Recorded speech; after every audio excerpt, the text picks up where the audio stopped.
High country farmers Andrew and Karen Simpson are tackling the challenges of farming the often inhospitable Mackenzie Basin with innovation and an emphasis on environmental sustainability. As well as deer and forestry operations, the Simpsons run 5,500 Merino sheep using Australian genetics. It's 10,000 hectares of pretty unproductive high country central Mackenzie Basin grey-wacky soils. In its native state, it's running about 1 stock unit to 5 hectares, and whilst there are long hard winters, it grows very good fibre, albeit that you have to feed your stock for close to 5 months of the year through Meals on Wheels basically. But it's good clean country. We don't have a lot of weed problem, except we've got a few wilding trees that we take care of. We do have a rabbit problem, but with the RCD coming through 2 or 3 times a year, it has been keeping them at bay, and we can actually control them with patch poisoning as well. We run our own Merino stud. All of our sheep are blade shorn, mainly for environmental and animal health reasons. It leaves a wee bit more wool on, and they can withstand the storms a lot better if they've got a wee bit more cover on.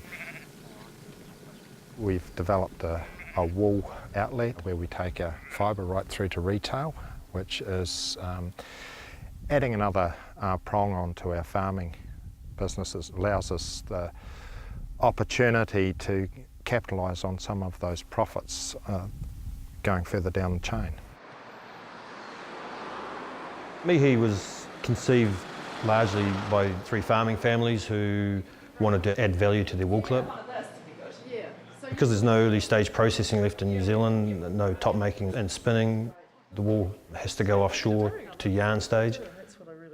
Our ideal scenario would be to have it all processed here in New Zealand. Unfortunately that's not the case, but there is work happening in that area, and hopefully we can get that across the line, and we can have it all done here locally.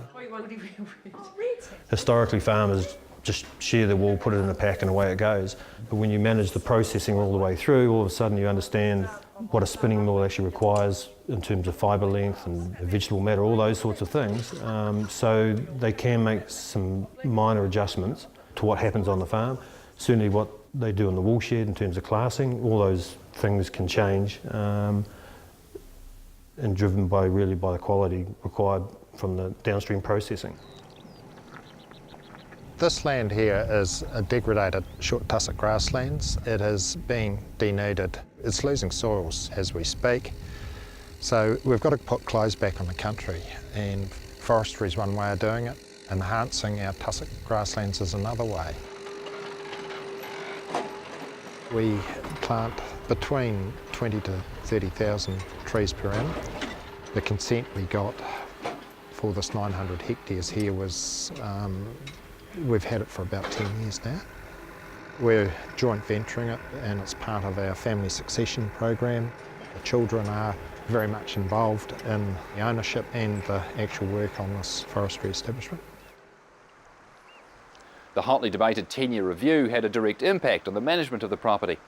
A trust was set up with a number of aims, one of which is to determine the effects of farming on this unique environment. A fenced-off conservation area has also been created. Karen Simpson explains.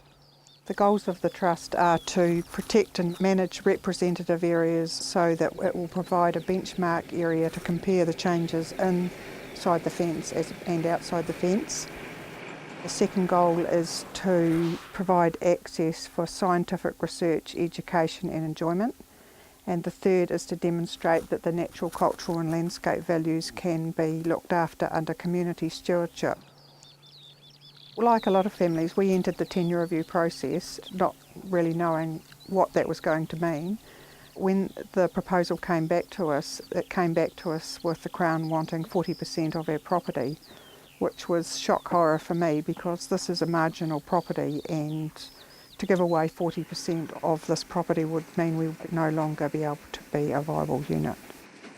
So we had to put our thinking caps on really and think, well, what could we do to still retain our property but promote some of these intrinsic values which are unique and special not only to the family but the community, to the wider community and to the nation.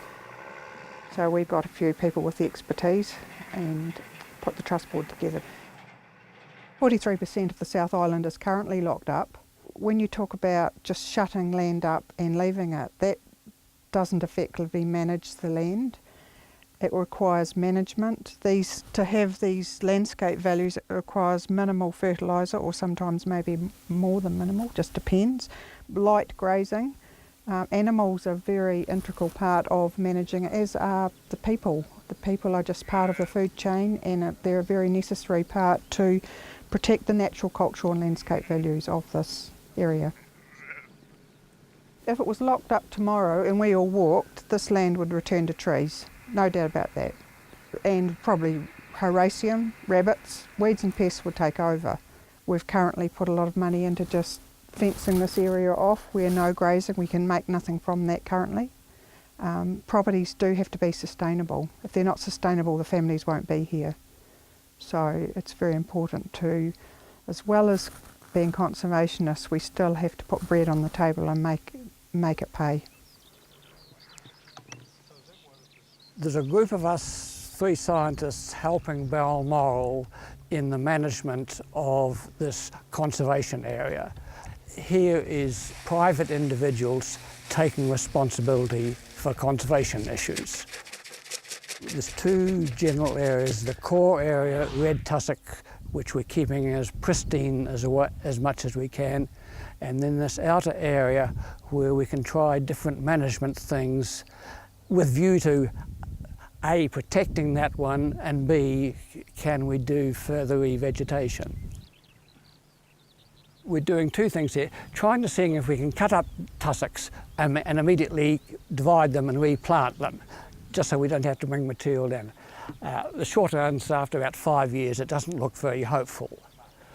Then last spring we dug up, subdivided tussocks and then used a tree planter to do it. It's early days, but it looks a wee bit promising. But then the third and more important one is, if we put on low rates of nitrogen and superphosphate, will we get a tussock response? My research in another part of Balmoral says yes, but it might take 4 or 5 years to appear. We're on a Mount John part of the property. We took over part of Mount John approximately 10 years ago. We needed to actually expand our business to complement our farming side of it, so what we're doing is property development, and we're really keen that the development we put here needed to be really unique, and we want to be proud of it when we're finished with it.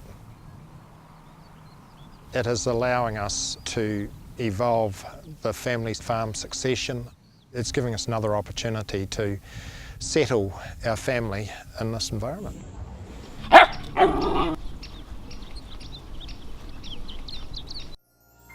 This program was made with funding from New Zealand On Air.